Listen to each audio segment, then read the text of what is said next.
Gente, boa noite. Geralmente a aula do terceiro ano é a mais demorada, porque a gente passa a tarde toda vendo qual é o melhor slide, apurando mais informações para que fiquem, né, mais concretas o que é cobrado, geralmente nos vestibulares para vocês. Então, a gente vai falar de Estado Novo, a gente já tinha começado a falar sobre isso. Na página, basicamente, dá início aí na página 95, a gente já até apontou algumas coisas que são geralmente cobradas, tá? Então, a gente só vai aqui tentar resumir ao máximo para que fique uma coisa bem, como é que se diz, rápida e concreta sobre o que é mais cobrado. Tá bom? Então, o Estado Novo, Vargas, a ditadura varguista, tem algumas características que a gente não pode deixar passar, fora as que já tem no livro didático, tá? Era nacionalista, autoritário, antiliberal e antidemocrático. Não era fascista, ainda que tenha algumas semelhanças com os estados fascistas, né? Inclusive, a Constituição ficou conhecida como polaca, porque tinha muita alinhamento com a Constituição polonesa, tá? Que também tinha muitos traços da nazi-fascista. O executivo, com seus superpoderes, né, o judiciário submetido sem judiciário e judiciário submisso sem poderes, a ausência do poder legislativo, ele fecha o Congresso mais uma vez, e ao fechar o Congresso, ele tinha a previsão na Constituição de ter uma nova espécie de Câmara que nunca foi convocada, tá? Extinguiu todos os partidos, né? Fechou basicamente qualquer movimento de partidos, é por isso que é considerado um Estado novo, uma personificação da pessoa do Vargas, tudo se atribui à vontade, ao bel prazer do Vargas. O Vargas seria uma espécie não, ele foi um ditador, tá, com amplos poderes. A criação da Polícia Especial nós já vimos na aula passada, na página 94, tá? Criação da Polícia Especial, Departamento de Imprensa e Propaganda é o mais cobrado, é o DIP, que está aí na página 95, eu já mandei colocar coraçãozinho aí. Isso vai confirmar que o governo Vargas, né, tem todo o controle da imprensa e consolidar a imagem do Vargas como verdadeiro protetor das massas, né, e de qualquer coisa ruim que venha acontecendo no país, até porque a instituição do Estado Novo ela vem a partir de um plano chamado Cohen, que teria sido escrito, né, por um judeu aliado aos soviéticos, uma carta que falava da implantação do regime comunista no Brasil. É claro que isso futuramente foi descoberto que era só uma ficção, né, do Olímpio Mourão, que era um dos ministros do Vargas, e é claro que eles inventaram isso para dar amplos poderes ao Vargas, porque a Constituição vigente era de 1934, que prevê a eleição para 38, estamos falando do ano 1937, tá? Departamento de Administração de Serviço Público, né, para ter um controle sobre os funcionários públicos, tá? Houve a queima das bandeiras, eu já mencionei isso na aula passada, né? Daqui, basicamente, você tem a ideia de que a bandeira mais importante é a do Brasil, é realmente para deixar isso bem claro, tá? Ocorreu uma cerimônia no dia 27 de 12 de 37. Combater o regionalismo e o desejo de autonomia, porque ele tira automaticamente os poderes dos estados. Vai vai depender da vontade da nação, que a quem representava era, claro, o Getúlio Vargas, tá? O que mais? É um culto, né? Ele vai cultuar aí os cultos populistas à sua imagem. O Vargas se dá como verdadeiro pai da classe trabalhadora, tá? E ele vai instituir, aos poucos, ele vai instituindo aí a questão da industrialização no Brasil. A intentona integralista, também houve a intentona comunista, ela também vai acontecer. Eles tentaram invadir, né, de fato, o palácio do catete. Os integralistas apoiaram o golpe, no entanto, levaram um pé na bunda, né? Getúlio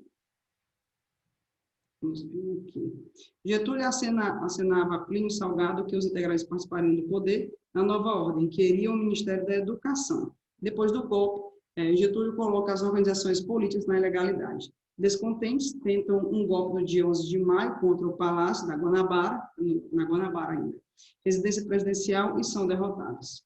E aí começa também os mais famosos presos políticos, para quem já assistiu ao webinário, né, viu aí uma boa parte dessas figuras, Jorge Amado, Raquel de Queiroz, Monteiro Lobato, né, foram os presos mais famosos do Estado Novo, porque faziam algum manifesto ou faziam com que a população se manifestasse, os olhos da população sobre essa forma do Vargas de, como é que se diz, de usar a população como massa de manobra através das leis aprovadas, que, em todo caso, também seria uma coisa boa para a população a aprovação das leis, mas eles utilizavam isso como massa de manobra para tipo, entretenimento à população, né, dar esse consolo, já que politicamente não se tinha nenhuma espécie de participação popular.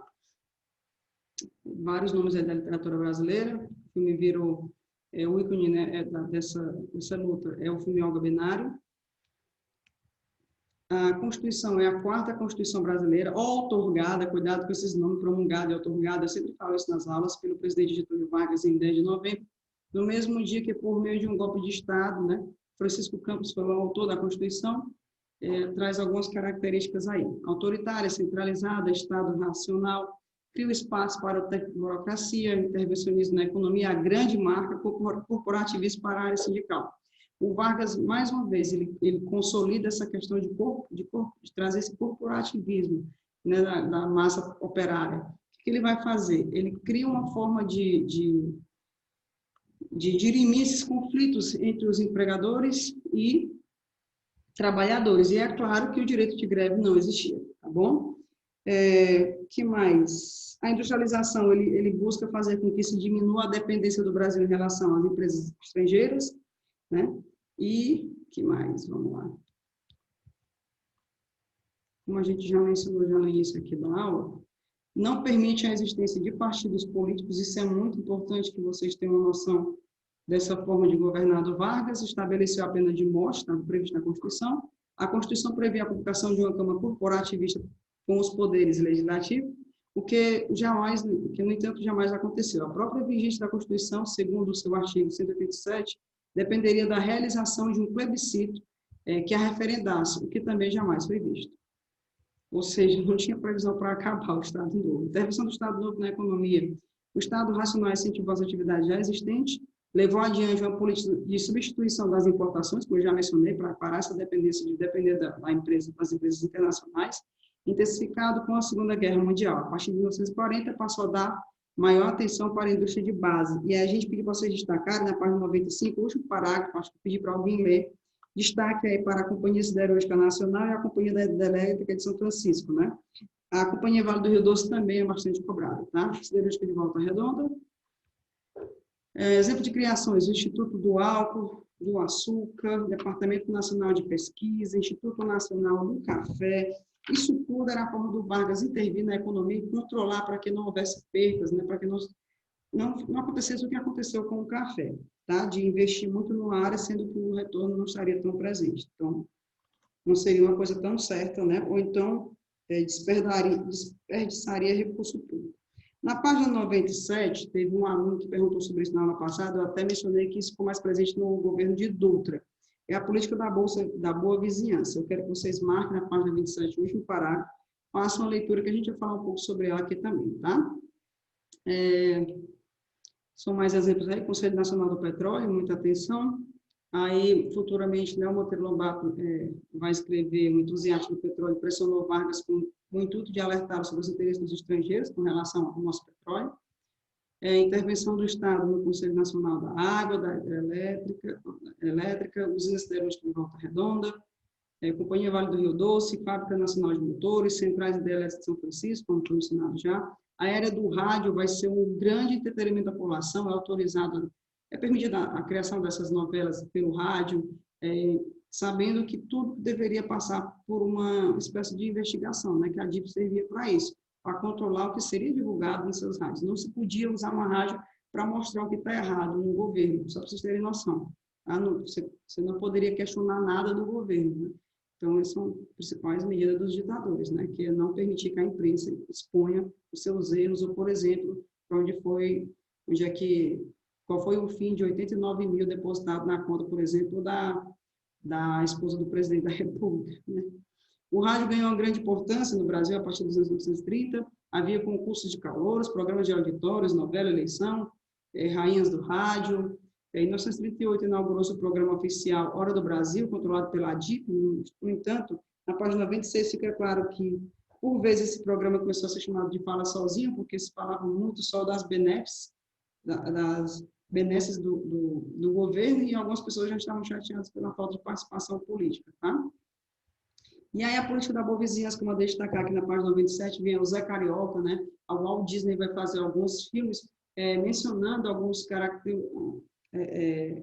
características da cultura brasileira, vem o quarto dono de conhece o Zé Carioca, vai assistir um jogo, né, da seleção brasileira, onde o Zé Carioca é o grande artilheiro, etc. O tio Patinhas e os filhos ficam, como é que se diz, os sobrinhos, né, ficam encantados com a forma do jogo de futebol do Zé Carioca, por exemplo. Que mais? Carmen Miranda, como eu falei no final da aula passada, ela nem brasileira mas ela veio para o Brasil e começou a se destacar porque começava a cantar e usar essas coisas aqui na cabeça, esses monumentos aí, essas frutas que relembravam a fauna e a flora brasileira. Então, ela começou a receber um apoio do Vargas, tá? Como se fosse uma espécie de destaque aí, mundo afora, fez alguns shows nos Estados Unidos, na Europa, levando essa cultura brasileira. Dona de um estilo próprio, fez carreira nos Estados Unidos, nos rádios, no teatro, na revista, no cinema. Na Europa não, perdão, que a Europa estava em guerra, tá? Desculpa. Ajudou a criar, a divulgar a imagem estereotipada do Brasil, que chegou a ser a mulher mais bem paga do show business americano, tá? E aí a DIP ajudou para essa construção de imagem, né? A política cultural, vai parecer a política do Mao Tse Tung, né? Lá na China comunista, mas o Vargas sempre ao lado das crianças que representavam a cultura do Brasil e trazendo essa imagem que o Vargas apresentava, né? Essa proteção, né, ao país, etc. E ele visava ali um crescimento muito significativo do país e tudo dependia dele, tá? Mas Castilha Patriótica, Getúlio, através de seu ministro Gustavo Capanema, tornou-se a educação moral e cívica uma matéria obrigatória. Ela existiu durante as ditaduras do Brasil, ela volta a acontecer durante a ditadura militar, e até hoje o nosso livro didático é presente ao hino nacional nas últimas páginas, mas na época da era Vargas, essa imagem era muito presente no livro didático, bem na capa da frente, tá? Política cultural. Como a gente já falou, vai ter alguns programas de rádio, tá? Vai ter esse controle direto do Vargas com relação a tudo que se trata de cultura. Como eu falei na outra aula, vai vir um serviço de patrimônio histórico nacional e artístico, é o que o IFAM realiza hoje, a criação do Instituto Nacional do Livro, né? Questão do jornal Amanhã, e dentre outros órgãos que fiscalizavam e protegiam essa imagem do Vargas com relação a ser um grande mentor da proteção e do que o país precisava fazer ele crescer, tá? O fim do Estado Novo só começa, gente, com a questão da Segunda Guerra Mundial, a grande causa de fazer o Vargas ser deposto do poder. Cuidado que a Alva adora essa questão, tá? Já que vocês pensam aí que o Vargas se suicidou, que o Vargas... muita gente associa que o Vargas só saiu do poder depois que se matou. Isso só vai acontecer já mais na frente de 51, no governo de 51 a 54, tá? O que aconteceu para o Vargas sair de vez do poder mais uma vez aqui? Não conseguir sair, na verdade, ele ser retirado do poder. O Vargas já vinha com 2 constituições, em 30 ele entrou, ninguém sabia o que ele era, eu já expliquei para vocês, na minha opinião, ele era um mero ditador, chama-se de governo provisório, mas tudo que ele fazia era conforme a sua vontade. E também a gente viu, que foi presente na Constituição de 34, que não havia nem cargo de vice-presidente e que o primeiro deveria ser eleito indiretamente. Então, o Vargas tinha muito medo de perder essa famosa faixa presidencial. Não só ele, né? A gente percebe o medo atual do presidente em perder seu cargo, mas toda vez que se fala em impeachment, né? Mas, enfim, o Brasil permaneceu neutro uma boa parte da Segunda Guerra Mundial e negociou sua entrada no conflito em termos favoráveis. Getúlio declarou guerra aos Estados Unidos, declarou guerra ao eixo, né? O bloco dos eixos, que era composto pela Alemanha, Itália e Japão, em agosto de 42. E aí começou o fim do governo varguista, né? Essa primeira fase da era Vargas. Os japoneses e alemães, principalmente, sofreram alguma forma de perseguição dentro do Brasil, tá?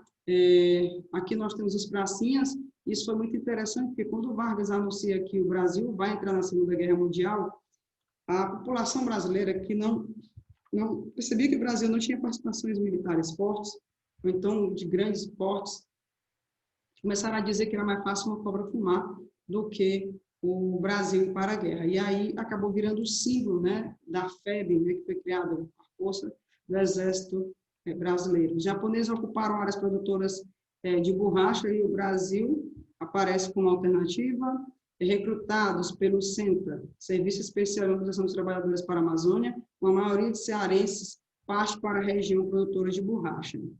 O acordo com os Estados Unidos exigiu um aumento da produção de 16 a 17 mil toneladas em 1942 para 70 mil toneladas. 100 mil homens deveriam ir para a Amazônia. Acredita-se que 60 mil foram deslocados. A maioria morreu lá. A Constituição de 88 reconheceu o direito, né, dos sobreviventes, somente a Constituição de 88. Em 1943, foi organizada a FEB, a Força Expedicionária Brasileira. As tropas foram enviadas somente em 1944. Foram enviados 25 mil homens e mulheres, a previsão era de 100 mil. Houve 943 baixas, segundo essa fonte desse slide aqui. Tá? Olha aí, a famosa cobra vai fumar, tá? Ali está a cobra fumando e a cobra atirando, né? Senta o pau, que era uma expressão muito usada aqui no Brasil. Tá bom? Então, nós temos aí a Estrada 47, é o primeiro filme que retrata essa questão da participação dos brasileiros. Boa parte da obra é ficção, mas o filme fez muito sucesso. Fim do Estado Novo. Gente, já em 1943 vai acontecer as manifestações contra, né, essa presença dos brasileiros numa luta contra regimes totalitários. Mas, por outro lado, nós tínhamos uma boa parte da população brasileira, as camadas populares, que eram, sim, a favor da política varguista, não interessavam que ele fizesse. Mas, como o Vargas tinha aprovado muitas leis em favor da classe operária, principalmente com a consolidação das leis trabalhistas, ele uniu todas as leis que ele tinha feito em 1º de maio de 1943. Então, o Vargas ele tinha uma via dupla. Politicamente, ele era muito odiado, mas em relação ao social, ele ainda era muito querido, né? Achavam que o Vargas deveria demorar mais tempo no poder. Mas aí, gente, a União Nacional dos Estudantes liderou a campanha contra o eixo e pela redemocratização, isso é muito importante, olha só, é uma campanha contra o eixo, contra os regimes totalitários, tá? E a favor da democratização. Havia uma forte oposição norte-americana à política nacionalista varguista, isso é muito importante, eles odeiam essa fase do Vargas, né? Tentar proteger a indústria nacional, como a gente disse, ele industrializou o Brasil numa estrutura de mais proteção aos nossos produtos, já tinham cuidado aí com a questão de reserva de óleo, isso vai se aprofundar no próximo governo dele, e dentre as manifestações que são mencionadas aqui na página 99 do Fim do Estado Novo, não tá mencionado no livro didático mais aprofundadamente, mas houve um manifesto dos mineiros, que denunciou as contradições da política interna e externa. Como é que o país manda pracinhas brasileiras, cria a Força Expedicionária Brasileira para derrubar um regime tal qual aconteceu no Brasil? Essas manifestações começaram a tomar as ruas, pedem a libertação de presos que sabem que existiam no Brasil, e aí o Vargas, com medo, né, de perder o controle, ele acaba marcando eleições para o final do ano de 45, as eleições estavam previstas para 2 de dezembro de 1945, mas ele deixou que se formassem partidos políticos que era proibido pela Constituição de 37, tá? A questão é o seguinte, o Vargas está lá na dele, ele vai prometendo algumas coisas para não cair, não perder, né, o seu poder. Partidos políticos são criados em 1945 e a eleição foi marcada. A UDN vai fazer oposição ao Vargas, desde a sua criação ela já fazia. A UDN apoia as forças norte-americanas e odeia essa política protecionista do Brasil, que vai prejudicando os Estados Unidos. A UDN parece assim, um partido que vive em prol do que é tudo de fora, né? Não visa muito a preocupação com o que é nacional. Em 1945, Luiz Carlos Prestes, para surpresa de todo mundo que assistiu o filme Olga, ele participou de um grande comício no Pacaembu e ainda dividiu o palanque com o Vargas e defendeu a permanência do Vargas, tá? No poder. Por ordem de Moscou, o PCdoB apoiava o queremismo constituinte com Getúlio. O Vargas, para mostrar que ele não iria fazer outra coisa, né? Já era a segunda vez que ele pregava essas peças no brasileiro, ele disse que ia ser candidato a deputado e senador que a Constituição permitia naquela época. Constituição não, nessa lei de última hora que ele criou. Permitia que ele se candidatasse a deputado e a senador ao mesmo tempo. E aí, ao mesmo tempo, vai surgir o movimento queremismo, muito cobrado já no Enem, na UVA também, página 99, um movimento que vai pedir que o Getúlio permaneça no poder, que querem a democratização, mas querem que tenha um dispositivo que permita que o Vargas possa concorrer à presidência da República, né? Cria-se até aqui na última, primeiro parágrafo do item a deposição de Vargas, que vem como destaque o queremismo, nas 3 últimas linhas tem o seguinte: o próprio presidente manifestou publicamente o seu desejo de continuar no cargo, né? A ponto de ser alvo de uma anedota que circulou em 1945.